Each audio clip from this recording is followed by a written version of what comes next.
Promises, easy to make. For Chinese leaders, even easier to break. Here are 5 trade promises China has broken. Welcome back to China Uncensored. I'm Chris Chappell. We all know there's a trade war between China and the U.S. But we didn't start the fire. It was always burning since the World Trade Organization let China join. That was back in 2001. And it came after certain U.S. officials had lobbied for years to let China into the WTO club. We strongly support China's admission into the World Trade Organization. The World Trade Organization, or WTO for short, is an international group created in 1995 to help governments negotiate trade deals. The idea was to make international trade as free and easy and non-violent as possible, unlike the tragic Molasses War of 1882. That was a sticky situation. Anyway, U.S. corporations had been lobbying President Clinton to help China join the WTO because they were confident that if only they could get access to the China market, they would make so much money. Help bring democracy to China. Yeah, that's the reason. Over time, the more we bring China into the world, the more the world will bring freedom to China. That worked out well for the Chinese regime. Entering the WTO in 2001 gave China access to other countries' markets and spurred China's super-fast economic growth. But there was supposed to be a catch to joining the WTO. China had to agree to the rules outlined in this 103-page document called Accession of the People's Republic of China, also known as the Protocol. Well, that sounds totally normal and not weird at all. Fast forward 18 years and the world has been doing a lot of trade with China, but the Chinese regime has still not complied with quite a number of their protocol commitments, which is a nice way of saying they've been cheating. So in today's episode, we'll focus on 5 trade promises that China made and broke. Broken promise number 5, ending price controls. When China joined the WTO, they promised to end price controls, that is, to allow prices for traded goods and services in every sector to be determined by market forces. But guess what? In a 2018 report to Congress on China's WTO compliance, the United States Trade Representative said China's government and the party continue to control or otherwise influence the prices of key factors of production. Yeah, they're not ending price controls.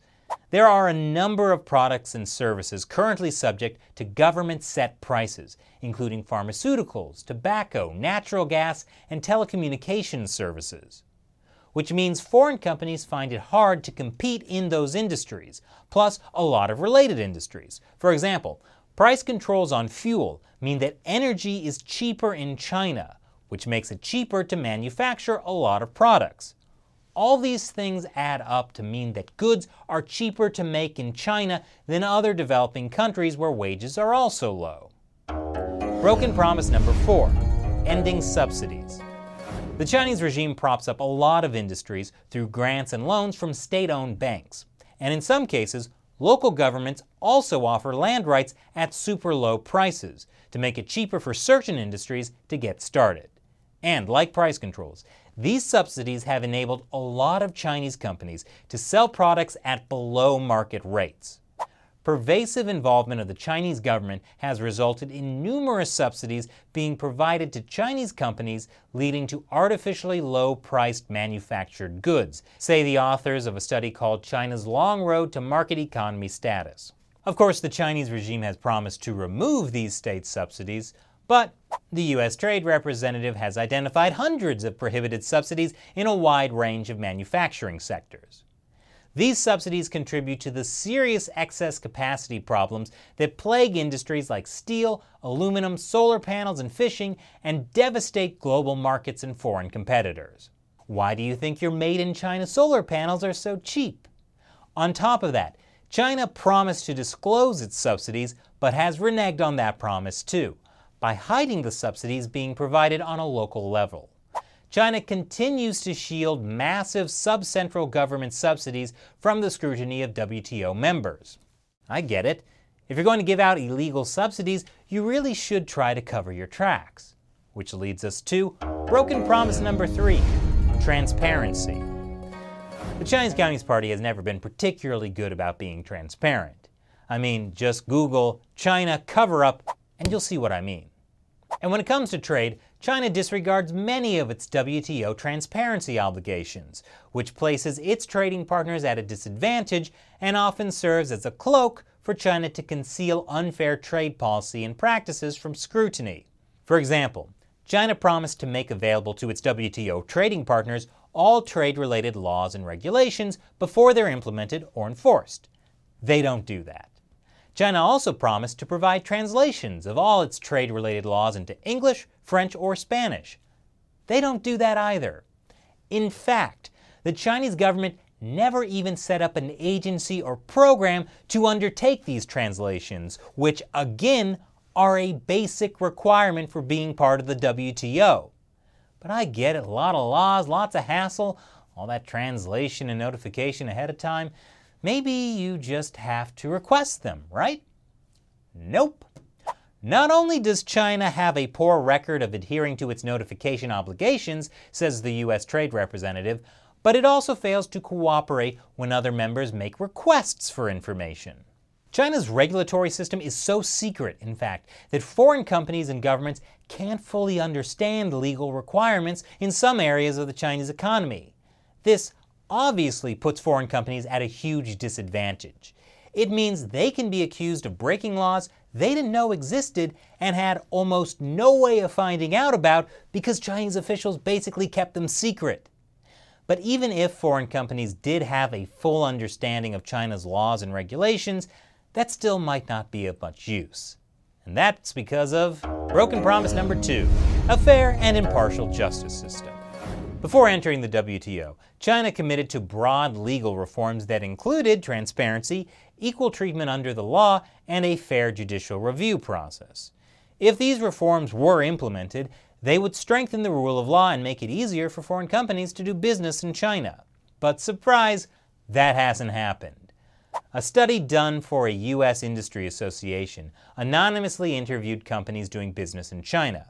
Off the record, these companies reported time and time again that officials took advantage of China's utter lack of any type of foreign investment approval process to block foreign investment.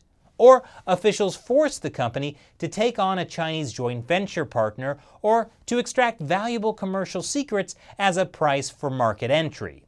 The extent of the problem is likely underreported, the study says, because companies are scared to speak out publicly. That's because foreign companies have received explicit or implicit threats from Chinese government officials, typically made orally rather than in writing, about possible retaliatory actions that could have severe repercussions for a company's business prospects in China.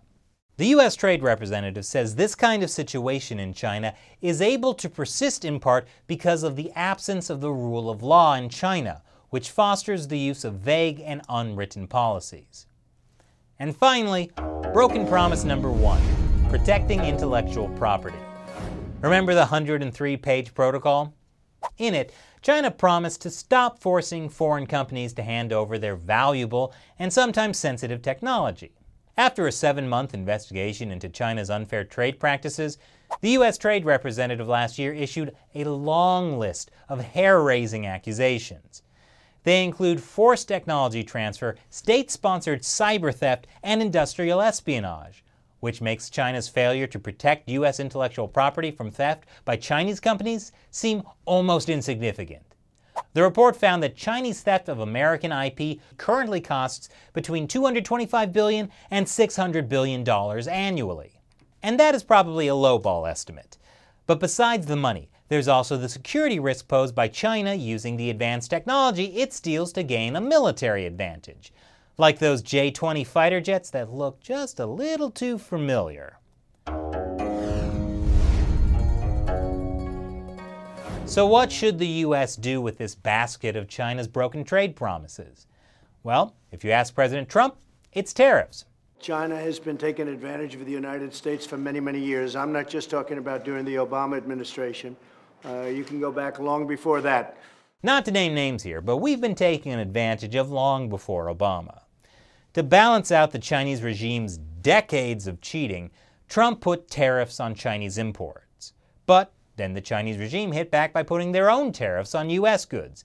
Then the U.S. added more tariffs, and China added more, and then there was going to be a trade deal, but it fell through, and now there's a trade war.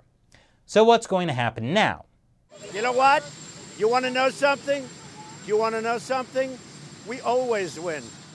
Or the Chinese Communist Party could just honor its trade promises, and then we'd all win. But I won't hold my breath. So what do you think about all the trade promises China has broken? Leave your comments below.